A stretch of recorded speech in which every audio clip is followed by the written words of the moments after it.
வணக்கம். ஜவை Z from Javadupatti Pudur. இன்னைக்கு 5ஆம் தேதி 10 நாள் அவகாசம் கொடுத்துருக்கார் செங்கோட்டையன் எடப்பாடிக்கு. அதாவது எல்லோரும் ஒருங்கிணைக்க வேண்டும்.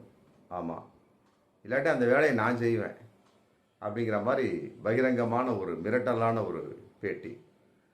எடப்பாடி என்ன முடிவெடுக்க போகிறார் அப்படிங்கிறது 2 நாளில் அல்லது 10 நாளுக்குள்ளே தெரியும். இதற்கிடையில் 2 நாளைக்கு முன்னாலேயே அதிமுக ஒருங்கிணைப்பு குழு நிர்வாகி புகழேந்தி திருப்பூரில் பேட்டி கொடுத்தாரு.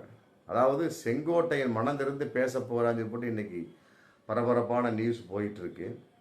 ஒரு காலத்தில் செங்கோட்டையனுக்கு பின்னால் நடந்து வரல, ஓடி வந்தவர் தான் எடப்பாடி. இன்னைக்கு நிலைமை தலைகீழாக இருக்குது. மற்றபடி செங்கோட்டையனை இந்த மெழுகி பூசுகிற வேலையெல்லாம் வச்சுக்கப்படாது. என்ன, அனைவரும் ஒன்றிணைய வேண்டும் அப்படின்லாம் மெழுகிலாம் பூசக்கூடாது. எடப்பாடியோட தலைமையே வேண்டாம்னு செங்கோட்டையன் அறிவிக்க வேண்டும். ஏன்னு கேட்டால் அவருக்கு இருக்கக்கூடிய கோபிச்செட்டிப்பாளையத்தில் 7 தடவை தேர்ந்தெடுக்கப்பட்டவர். இப்படி எடப்பாடி தலைமையில் போனார்னா இந்த தடவை டெபாசிட் கூட வாங்க முடியாது. 10ஆவதுக்கு ஆர்எஸ்எஸ் பாஜக இந்து முன்னணி கூட்டத்துக்கெல்லாம் அவர் கலந்துக்கிறாரு. இதன் அடிப்படையில் சிறுபான்மை ஓட்டுகளும் கட்டாயமாக அங்கு நிறைய சிதையும். அப்படிங்கிறப்ப டெபாசிட்டே அவருக்கு கிடைக்காது.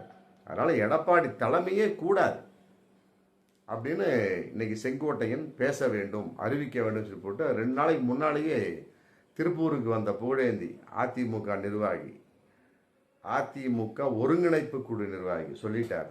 அதன் அடிப்படையில் தான் இன்னைக்கு செங்கோட்டையனும் அறிவிப்பு செஞ்சிருக்கிறார். ஒருங்கிணைய வேண்டும்னா சொல்லியிருக்கிறார். மற்றபடி எடப்பாடியின் தலைமை வேண்டாம், நான் தலைமை ஏற்கின்றேன், எல்லோரும் என்னோடு வாருங்கள் அப்படின்லாம் சொல்லவே இல்லை. அப்படி இருக்கக்கூடிய சமயத்தை புகழேந்தி சொன்ன மாதிரி தான் செங்கோட்டையன் செயல்பட்டு இருக்கிறார். அதே நேரத்தில் பூசி மெழுகி இருக்கிறார் புகழேந்தி சொன்ன மாதிரி. அப்படி தான் நம்ம பார்க்கக்கூடிய விஷயம். அப்படி இருக்கக்கூடிய சமயத்தில் செங்கோட்டையனுடைய பேச்சு எந்த அளவுக்கு எடுபட போகிறது அப்படிங்கிறது இப்போவே தெரிஞ்சு போச்சு. இப்படி இருக்கக்கூடிய சமயத்தை கட்டாயம் எடப்பாடி செங்கோட்டையனை மதிக்க மாட்டார். அதன் அடிப்படையில் இவரும் கோபிச்செட்டிப்பாளையத்தில் ஜெயிக்கக்கூடிய அளவுக்கு கிடையாது.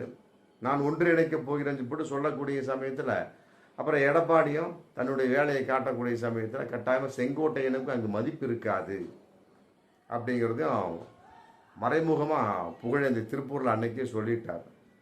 அதன் அடிப்படையில் எடப்பாடியின் தலைமை வேண்டாம்னு சொல்லியிருந்தா பிரச்சனை இல்லை. ஆனால் அப்படி சொல்லலையே, எடப்பாடியின் தலைமை வேண்டாம்னு சொல்லவே கிடையாது. அப்படி இருக்கக்கூடிய சமயத்தில் செங்கோட்டையன் எதற்காக அவ்வாறு சொன்னார்? சாதாரண ஒரு பேச்சாக தான் பேசியிருக்கு. அப்படிங்கிறப்ப செங்கோட்டையனுடைய பேச்சு நிலையானதாக இருக்குமா? அதை எடப்பாடி